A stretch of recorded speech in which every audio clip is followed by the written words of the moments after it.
Welcome to the Existential Empath Podcast. My name is Tanya, and I am an intuitive empath.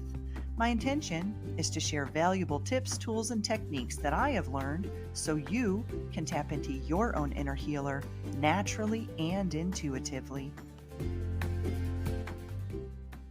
Welcome back, everyone. Today I have guest Michelle Milne. Michelle is an empath, psychic medium, children's book author, podcast co-host, and blogger. While Michelle has always been sensitive to the spiritual happenings around her, it wasn't until recently that she started opening up about her spiritual journey. Almost overnight, her entire conditioned mindset shifted away from what she had always known to something deeper and more unknown than she could have ever imagined. Through this journey, Michelle has introduced to her unique abilities and now offers intuitive sessions that focus on helping others see the magic and beauty that exists within. Welcome, Michelle. It's a pleasure to have you on the show today. Hi, Tanya. I've been looking forward to this conversation. Thank you for having me. Yeah, so you and I, we're going to talk about spiritual awakening, stepping out into the unknown. And so I've shared my awakening story on my show and how it was very intense for me working in the healthcare industry around death, and how I started seeing and hearing and feeling all of the energies around me. And so I love having others on the show to share their unique stories because they're all so different. And so, Michelle, can you briefly share with us your spiritual awakening and how you realized you had intuitive abilities? Sure, I would love to share the story. I've always been aware that there was something more, but it was more in the sense of like what we were seeing in pop culture. Like I had an idea of what reincarnation was. I knew about Bigfoot, spirits, because it's all conversations that I had with my grandparents when I was younger.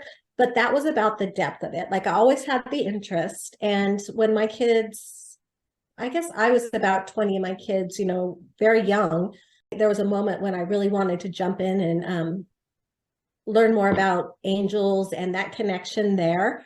But I was too busy. I was too busy being a mom. So I kind of had to put that on the shelf until 2019, just before COVID shut down everything. Yeah. My awakening started. I had an experience and it just kind of catapulted me into this new way of thinking. And it was as quick as that. It was going to bed one night, one person, and waking up the next morning completely changed. I've talked about that too on my show, how that's happened to me as well, Michelle, where I go to bed one night, one identity, and then I wake up the next day a completely different person. And I've talked about the awakening process in walk-in souls or soul exchanges. And so that's been very powerful for me as well. And so, I think many people woke up right before or during COVID. A lot of people did. And I know there's been many times I've woken up throughout my life. I know in 2012, I woke up, I fell back asleep a little bit. I woke back up in 2015. And then I think by 2019, it was like, all right, I'm going to stay out of the matrix here. I'm really waking up. And so can you share a little bit about your psychic abilities or your intuitive abilities and how you started to recognize that you had these? Right. As I was saying, in 2019, when everything opened up, I had been listening to a podcast that had a guest on it who was an aura reader. And as she was talking, I was so incredibly fascinated by everything that she said. And she was talking about this word that I knew what empathy was, but I didn't know what an empath was. And as I was listening, I'm like, oh my gosh, that's me, where I always thought I was completely moody and maybe difficult to be around sometimes. It was just really, I was picking up on everybody else's energy because my moods would change so quickly. And I didn't know I was doing that. So that was the first thing I became aware of, is that I'm an empath. I'm picking up on emotions. And then kind of everything else started to happen too. The night I heard the aura reader, we were traveling. I was in a hotel room. And I had a dream about my grandma, and she was there with me. I could smell her. I could feel her when she hugged me. I could see her. When I woke up, like the light in the room was strobing. It was really a weird experience. And so then I'm kind of like, yeah, okay, there's a lot going on around me. And so then it's just been trying to step into that without feeling like I'm completely losing my mind, like losing my eyesight, because that's completely changed. Yes. And losing my way of thinking because that's completely changed. And it's just something new every day. It's No, really I hear you. And mine was very powerful too. And my grandmother passed as well. So I always joke because I've had a few guests on the show that say, well, I started to realize I had abilities when my grandmother came to me in a dream. And I'm like, our grandmothers are waking us up on the other side. they're busy over there. They're very busy. And so, I know for me, I had worked in death and loss for nearly 20 years. And it wasn't until about 10 years in when I started to recognize I had abilities. And like you, I went to a conference in Utah, and they started talking about what an empath was. And I had never heard that concept ever. And as she began explaining it, I thought, oh, that's me. That's me.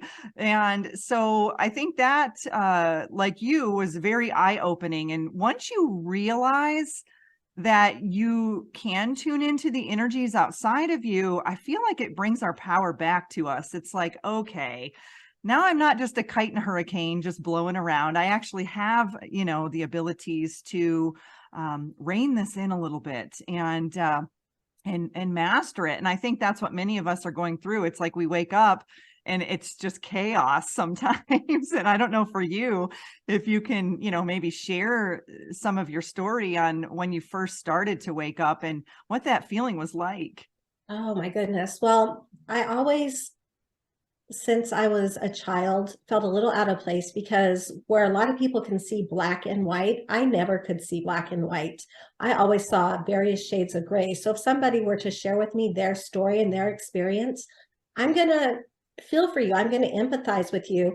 I'm going to see your point of view, a lot of times to my own detriment. So I just naturally assumed everybody else was processing the world in that way. And so when I found out, no, not everybody thinks that way, it really did start to bring in a whole new perspective about how I interact with people, how I'm more sensitive than them, because I just assumed everybody was like me, experiencing things, and I would get my feelings hurt because I didn't realize I was so sensitive for a reason. Yeah, absolutely. And so, Michelle, tell us a little bit about how you receive your information as an intuitive. I receive it through all the different clairs. And for the longest time, I was trying to figure out, okay, did I see it? Did I hear it? Did I just know it? Because sometimes it's hard unless you stop in that moment and are truly present in it to know where you're getting that information. So I know I get information. I pull information from all of those. I can see outside my body. I see shapes. I see shadows. I see colors. I don't even know what to describe them as, like auras almost, but not in color. And they kind of like jump out of the object and then come smashing back in, or they're in the room. So it's really, really cool what I see outside of myself. And like with my third eye, when I meditate, I do see lots of colors and then objects that flash in. So it's always changing. Claire audience, that one took me by surprise. And I really Yeah, had me an too. aha moment about, 2 weeks ago, I was preparing to instruct like a class or to do I can't even talk, an interactive space. And I was doing some more research on clairaudience. And one of the things it said is, have you ever listened to a radio or a podcast and it was speaking to you? And that happens to me all the time. Like I have these experiences and I don't know why I'm holding on to the information, but then it becomes relevant. Like when my aunt passed away, her name was Pam, and I was watching Meet the Parents. It was Meet the Parents, and talking to my cousin. And I swear to you, the only line I heard in that whole movie was Pamela Martha Fokker. And I mean, what a weird thing to hold on to. I'm like, oh, my aunt's name's Pam. Of course, I heard that name, but like I'm holding on to it. Well, when we went to her burial service, a man walked up to me and he asked me if it was Martha's service. So to me, it was just like a shout out from the universe, like everything's okay, you're being watched over. But little things like that happen all the time. When I do card readings, I really had to sit with how that information's coming to me. And that's more of just a knowing. And then, of course, being an empath, I get the feeling also. So a little bit from everywhere. Yeah, and I'm like that too. I think my most powerful are the clairsentience and the clairaudience. I was actually traveled over to Seattle this weekend with a friend, and we stayed for 3 nights in 3 different hotels. And the first night I woke up at 3 a.m. to something touching my comforter very kindly saying, Miss, Miss, Miss. And I could hear it in my clairaudience, and it woke me out of a sleep. And I could immediately sense there was an energy there in the room. And it just kept kind of, at first I kept feeling it on my hand, and I would move my hand to kind of get it to stop, and then I heard the miss, like trying to wake me up. And so this stuff used to happen to me a long time ago, and it was terrifying when it happened. But now I think it's okay, because I knew, I immediately tuned in and was like, okay, who's here?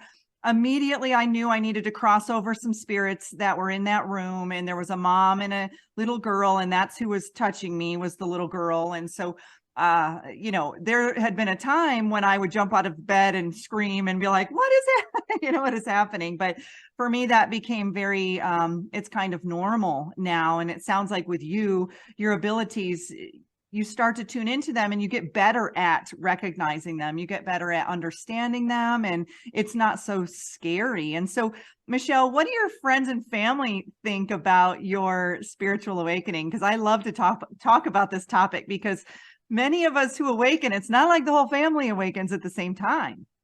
No, it has been such a journey and such a process, really figuring out who I can talk to about this and who I can't. I've made a couple of mistakes along the way and opened up to some people who had some opinions that were kind of hurtful to hear, names that I was called, or, told you're like this or that. And I'm just thinking, no, I'm not. I'm just receiving information differently. And this is how I'm choosing to process it. It doesn't, it's just a different way than you. And so for me, I've really had to step into that approach. And I know my audience now. I know who I can talk to. I know who I can't talk to. You usually can hear it in their voice and how they speak. And yeah, I'm still learning about that. It's been really hard, but I try to find that respect. Like, I'm going to respect where you're coming from. Please respect where I'm coming from. And we don't even have to talk about it. Like, we know we're different there. There's other things to fill that space, but it's been hard, especially being brought up in a Lutheran background with, going to church every week and trying to bring the two together. That was hard for me, but for my family, that's hard too, sometimes, seeing it from that perspective.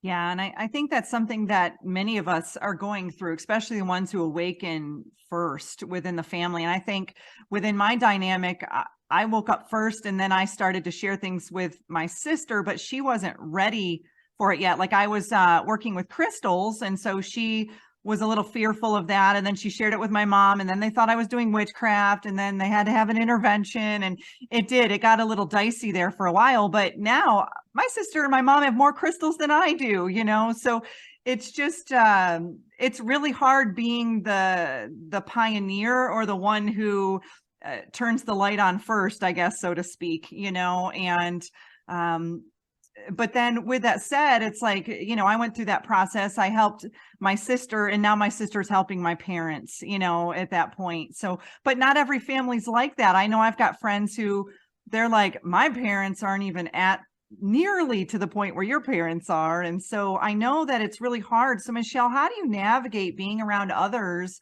who haven't awakened to the degree that maybe you have with your intuitive abilities? Yeah, it's really tough. Some of my family, I will say, has come around. My mom the other day was like, Michelle, it was really weird. I smelled some smoke, but there's nobody around smoking. I think it was my dad. I said, it was your dad. That's a smell you can associate with him. And so they're tiptoeing into it a little bit, and a little bit more open to talk to me about that, about my experiences. So I really do appreciate that they're at least listening. It kind of did hurt my feelings when my friends would say to me, like, come on, bring your cards over. It'll be like a little game. And I'm thinking it's not a game. Like, I don't look at it that way. And I can see kind of where they might look at it that way, but I would like to change the narrative on that. And maybe they can find some value in it. Yeah, because I feel like that too with my friends. You're like, tune into my energy or whatnot. And I'm like, I don't want to all the time. It's like, I want to just be normal and not have to do that, And so, this past weekend, like I said, I traveled over to Seattle and I visited the Olympic National Park. And I was with a friend who she's sort of, she's clearly got intuitive abilities, but she kind of shies away from them. And we visited the Hoh National Forest, and it's a beautiful, magical forest. It's just these gorgeous trees covered in moss. And, the whole time I was there, I was getting downloads from all the consciousness around me, from the moss, the ferns, the ancient trees, the beings that were there. And so I had shared some of my experiences with her, and she really wasn't at the point where I am, with my intuitive understanding. But, Michelle, what has been one of the most challenging things for you, especially with others who haven't, I guess, turned on the light, so to speak? I don't even really know what to call it, for those of us who are like, wow, we have these abilities outside of this third dimension that we're now beginning to wake up to. I think it's just been hard because I really haven't had, or when I first awakened, I really didn't have many people that I could talk to about this. Like, I had all these experiences that I thought were super cool, experiences that I wanted to share with others, and they weren't there yet. So that was really hard. But what it taught me to do again was to push against my comfort zone and to reach out and to find other ways and other people to open up to. So I had that reassurance, or I had that understanding and that support. It was really cool. I just went to a retreat in Georgia, and for 3 whole days, I didn't have to say to anyone, I know this sounds weird, but I could just be myself, and they could just be themselves. And it was just a new appreciation of how those words do kind of weigh you down and are a part of your conversation in your everyday life. Yeah. And my friend said that to me. She goes, I know this sounds weird, but I can hear the ferns. I said, you're preaching to the choir here, and I said, I speak light language, so I haven't even really opened up to her about what light language is or any of that. And so that in itself can be a little strange to people because it sounds like you're speaking in tongues, and some people it's very comforting and some people get very fearful, around it. But that whole time I was in that forest, it was pouring out of me and it was so powerful. And so I can totally relate to what you're saying, because you have to preface that with, I know this sounds weird, but with me, I think I've started to just find my tribe and people that I feel comfortable with hanging out with, that I know are on my same frequency or in my same, on my same level when it comes to intuitive abilities. And that's so important. And that's a huge reason as to why I'm wanting to do podcasts, is to get out there and to, again, push my comfort zone and help me become more comfortable sharing this part of myself, because it is so guarded in my day-to-day life. I have a podcast of my own, and we've never talked about spirituality. I mean, I've made references to it, but we haven't had that conversation yet. And I don't know if I'm afraid. I don't know what's holding me back, but it truly is a part of my soul. And I feel like when I can't be authentic, then not only do I suffer, but anyone I could help along the way does too. Just by being open to a conversation, maybe it's going to change someone's life, or maybe it's going to change the way their day's going. So yeah, and it gives others permission to speak out too, because a lot of people are going through this process right now, and many of us are, for years I was in what I call the hermit stage. It was where I was living double lives. I was going to work and living in the 3D reality, and then I was coming home and I was working on my intuitive abilities, my telekinesis, my telepathy, and all of these things. And I was diving into Dolores Cannon's work, and I was up all night just learning, going down all these different rabbit holes. And then I would go back to work and I'd be in this very mundane reality. And so there's many people who are going through that right now. So just by you and I getting on here and sharing our experiences and saying, hey, you aren't alone in this, right? Many of us are going through it, and we're all waking up at different times, and we're all having different experiences and different abilities. And so, Michelle, you've worked with Isabel Maxwell, and I had Isabel on my show last month, and she's the founder of the SAGE method. And we actually did a whole show on imagination versus intuition, and it was very powerful. And so I literally could have talked to her for hours on that topic. She's so knowledgeable in that area. And so, you recently just graduated from her program, and now you're a certified SAGE method practitioner. Congratulations. Thank you. Thank you. It's been such an honor to work with her. I'm a type A personality. And so I want results now. And when my awakening started, like I had all these pieces of information floating all around me, but I had nowhere to put them. I had nowhere to like bring them together and try and make sense out of them. But I should always trust the universe, because when the time is right, they will provide me with the direction to go. And I found the SAGE method. So I did that 7-week course during COVID, and Isabeau is wonderful. If you have a question, she's probably got a video on it. She is so knowledgeable, as you said, and so helpful and so genuine too. Like what you hear is how she is. No question is like ridiculous. She is just so kind in her time and her answers, and it has been a complete pleasure to work under her guidance. And yeah, it is. And it's powerful to be able to meet others that, are further along in the process than we are. I know for me, there's a lot of mentors out there that I have been like, okay, my clairvoyance isn't turned on as much as I would have liked. And so they're teaching me some methods or some tools to assist me with that. Vice versa, their clairsentience isn't turned on where mine is on full throttle. So I can teach them some things too. And I do feel when we come in contact with others, other light workers, empaths, starseeds, way showers, whatever you want to call us, we do activate one another in our abilities and our intuitive knowing, right? And it's really just bringing that consciousness together. And so, Michelle, what are some of the services that you provide for people?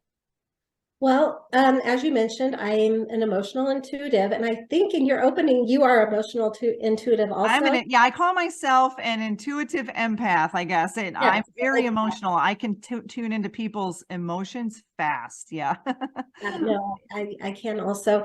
So the service that I offer is a reading. I will do readings using my tarot cards. I find that they really help me focus my attention instead of just kind of being everywhere. I can look at a card and know exactly what it's going to say. And so I can either do it by email or in person. But really the purpose behind all of those is just to help people rediscover their beauty, what they have to offer and bring to the table. Because in this day-to-day world, like we get so worn down sometimes that we forget the queens and kings that we really are, and we forget our individual power and what we have to offer to the world. So I really like to shine a light on that and to help people get in touch with that. Yeah. And so what advice do you have to share with people who might be new to tarot? I've never really been guided to learn tarot, but I do have a deck. I have a deck, and I guess I've never really just sat down and learned it. First of all, how are you guided to it? And do you have any advice for others who might want to start learning how to read cards too? I've always kind of had an interest in it, but again, I just didn't have the time until my kids like left the house to really focus on any of that, let alone me. Like it was always mom mode, so-and-so's mom, so-and-so's wife. And then like when they leave, it's like, oh, I'm a person too. So I've got to figure out who I am. And in 2020, when the world shut down, my awakening had just started. So how am I going to fill my time? I read books on numerology, and then I decided to get my first tarot deck. And so I spent about 4 or 5 weeks just going through the deck, like maybe 5 cards a day, and writing how they made me feel at first, and then like learning their traditional meanings. So I just kind of did that. And when I got into the SAGE method, I got to read for Bo and read for others. And so I just kind of jumped into it. But I do find I read intuitively. I let whatever pops out of the picture take me to the message that's coming through. Of course, I hold on to the traditional message, and many times that message may come through, but not always.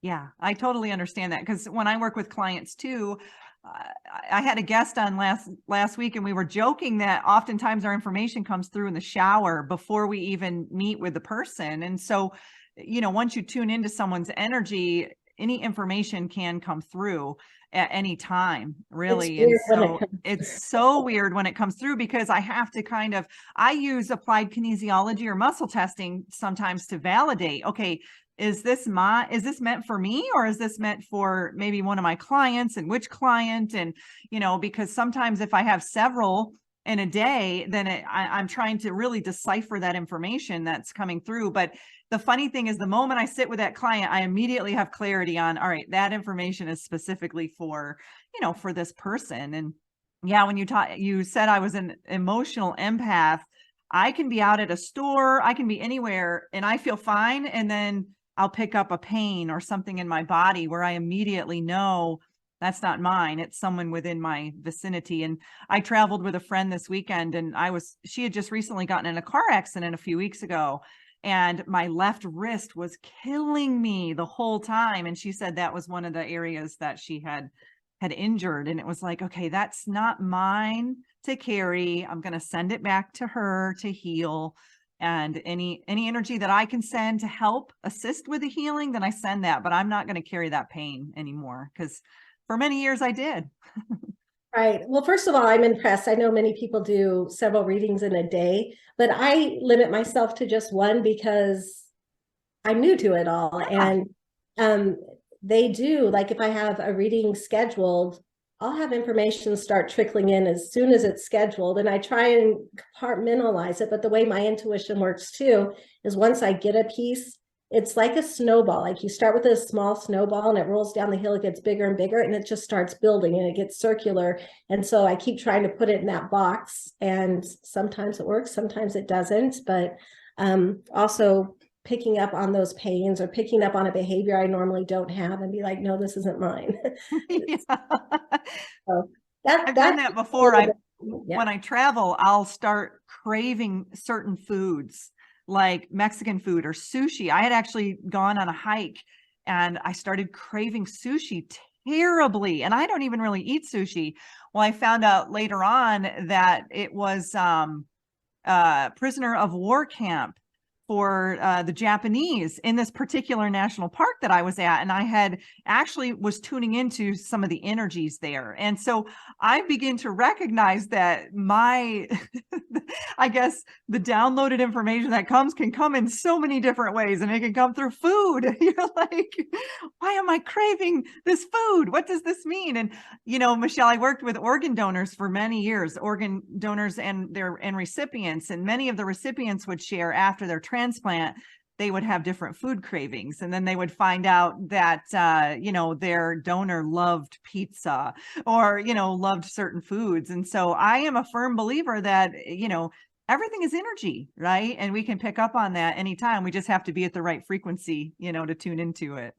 Definitely. I was in a hotel room last night myself, and I was just sitting there. I'm like, oh my gosh, the energy in this room right now is like off the charts. And yeah, my husband slept right through it, but I'm like fascinated by like all the little zippies that I'm seeing and just tuning into that. So can you share with us how people can contact you if they'd like to reach out to you for an intuitive session? Sure. I have two websites. I'm kind of in the process of merging them. So I have Shell Mill, CHELMIL.com. And then I'll just share a funny story about that one. I made it as obscure as possible when I decided on the website, because I wasn't sure I was ready to put it out there, but I wanted it out there. So that's me taking those baby steps into it. And my other website is spirituallysituated.com. And you mentioned that you are a co-host to a podcast. Can you share the name of your podcast? Sure. The name of the podcast is Orange Juice Optional. And Yeah, it's just a fun podcast that I do with a friend, and we kind of talk about life's journey, empty nesting, traveling, um, all of those things. That sounds fun. And so, as we wrap up, is there anything that you feel that you should share with those who might be going through this awakening journey or just opening up to this journey?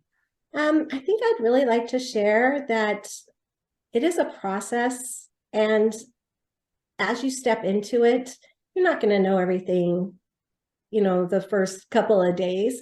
Just trust the timing of the universe.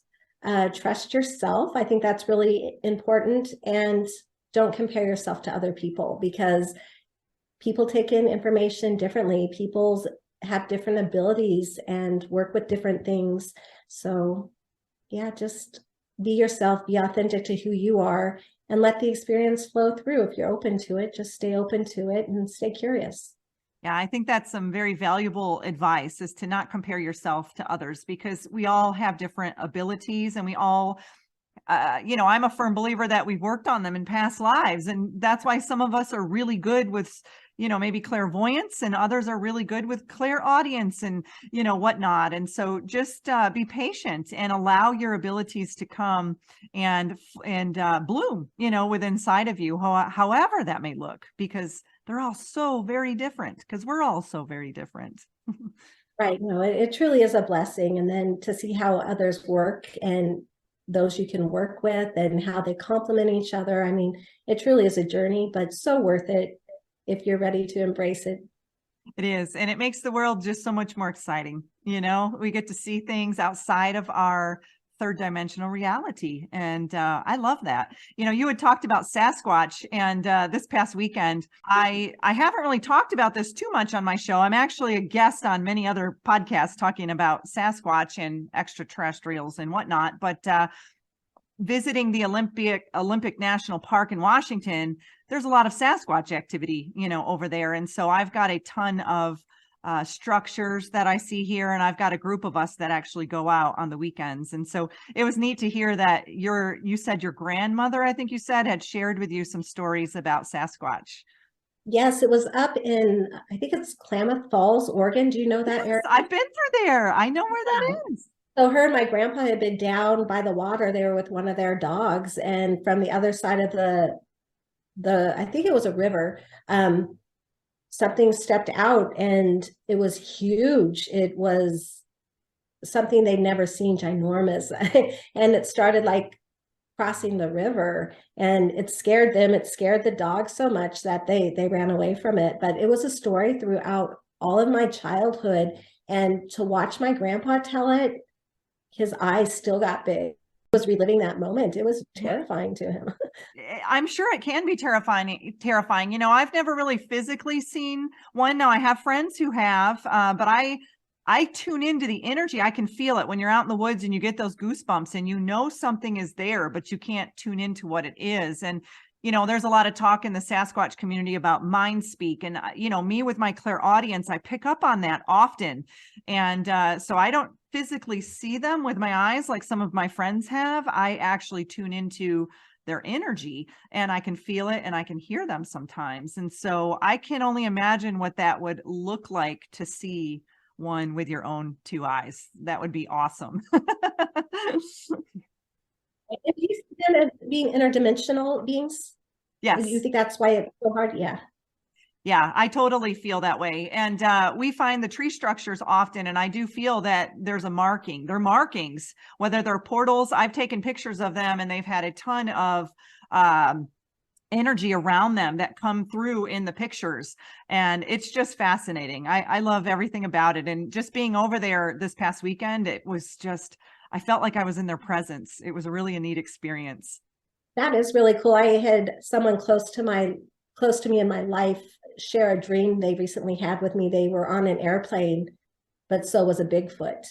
And it just kept disappearing. Like they would clear the plane and it wouldn't be there, but then it would. And I'm like, it's because it's interdimensional. Like it's still there. You just can't see it, and you're okay. So I thought it was cool that they asked me about it, and I could share at least a little bit about a Bigfoot. with Yeah, them. that's really a neat story. I'm glad that you were able to share that. And I'm glad we were able to end the show on that because that's really exciting that you've had that experience. Well, Michelle, it's been a pleasure having you on the show today. And I want to thank you for, opening up and being transparent about your journey and your experience because it's not easy to do this. And I'm really proud of you for getting on here and doing the podcast because I know as empaths, many of us like to be introverts and we like to be hermits. So I'm really excited that you're beginning to come out of your shell and shine your light because the world needs you. Thank you so much. And same to you. You have just been a joy to talk to. And I hope we can keep in contact. I want to hear the rest of your stories. Absolutely. Thanks, Michelle. You deserve to navigate your life in alignment with health, happiness, and abundance. To learn more about the services that I provide, including Beyond Quantum Healing Hypnosis, EFT tapping, and the Emotion Code, visit my website at www.theexistentialempath.com.